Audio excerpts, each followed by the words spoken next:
Hello everyone, welcome back to Design Age. আপনাদের সাথে রয়েছি আমি নাইমা.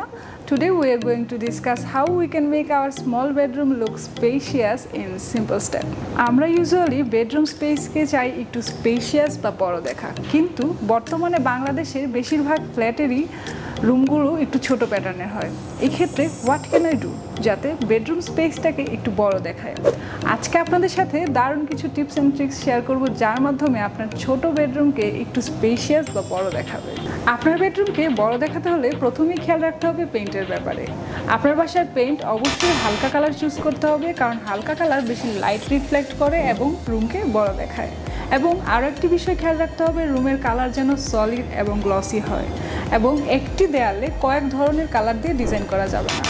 আপনার বেডরুমকে বড় দেখাতে হলে ইম্পর্টেন্ট রোল প্লে করে মাস্টার ওয়াল। আপনার বাসার মাস্টার ওয়ালে ডিফারেন্ট কালার ব্যবহার করা যাবে না এবং রুমের থিম অনুযায়ী মাস্টার ওয়াল ম্যাচ করে ডিজাইন করতে হবে। সেক্ষেত্রে ফলো করতে পারেন মনোক্রোমেটিক থিম, যার মাধ্যমে রুমের থিম অনুযায়ী সেম কালার ফ্যামিলির মাস্টার ওয়াল ডিজাইন করতে হবে এবং অবশ্যই ভার্টিক্যাল লাইন ডিজাইন করতে পারেন, যার মাধ্যমে আপনার বাসার ওয়ালের হাইট বেশি দেখাবে এবং রুমটা বড় দেখাবে। আপনার বেডরুমকে স্পেশিয়াস দেখাতে আরও একটি ইম্পর্টেন্ট ব্যাপার হচ্ছে বাসার ফার্নিচার।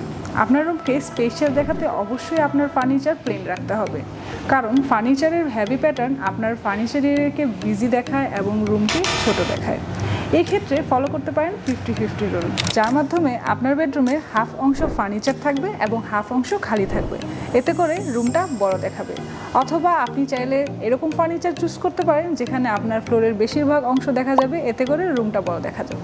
বেডরুমকে স্পেশিয়াস দেখাতে অবশ্যই এমন টাইলস চুজ করতে হবে যেটাতে কাটিং এবং জয়েনিং লাইন কম দেখা যায়। সেক্ষেত্রে অবশ্যই বড় টাইলস চুজ করতে হবে এবং টাইলস অবশ্যই গ্লসি ফিনিশ হতে হবে যাতে বেশি করে লাইট রিফ্লেক্ট হয় এবং রুমটা বড় দেখায়। আপনার বেডরুমকে স্পেশিয়াস করতে আরও একটি ইম্পর্টেন্ট বিষয় হলো মিরর। মিররের ব্যবহার আপনার ছোট বেডরুমকে বড় দেখাতে সাহায্য করে। সেক্ষেত্রে অবশ্যই আপনার মিররের পজিশন সঠিক জায়গায় হতে হবে যাতে আপনার রুমের ডেপথ বেশি দেখা যায় এবং রুমটাকে বড় দেখায়। আপনার রুমকে স্পেশিয়াস করতে আরও একটি বিষয় খেয়াল রাখতে হবে, যেটা হচ্ছে ফলস সিলিং। আপনার বাসার রুম যদি ছোট হয় সেক্ষেত্রে মাল্টি লেয়ার সিলিং ব্যবহার করা যাবে না। এই ক্ষেত্রে ব্যবহার করতে পারেন প্যাকড সিলিং, যেটাতে বিভিন্ন ধরনের লাইট ইউজ করা হয় এবং রুমকে বড় দেখায়। অথবা ডিজাইন করতে পারেন বর্ডার সিলিং, যেটা বর্তমানে সবথেকে ট্রেন্ডি। আপনার ছোট রুমকে স্পেশিয়াস দেখাতে হলে অবশ্যই স্টোরেজের ব্যাপারে খেয়াল রাখতে হবে।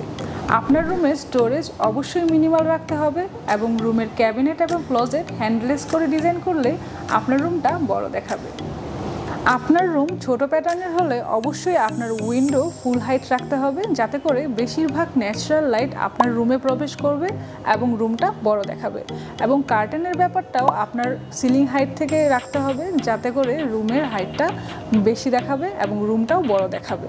এই ব্যাপারগুলো মাথায় রেখে আপনার বেডরুম ডিজাইন করা হলে আপনার ছোট বেডরুমকে বড় দেখানো পসিবল। ইন্টেরিয়র রিলেটেড যে কোনো ধরনের টিপস পেতে ফলো করতে পারেন আমাদের ডিজাইন এজের ইউটিউব চ্যানেল অথবা ফেসবুক পেজ। আজকের মতো এই পর্যন্তই। ভালো থাকবেন, সুস্থ থাকবেন এবং ডিজাইন এজের সাথেই থাকবেন।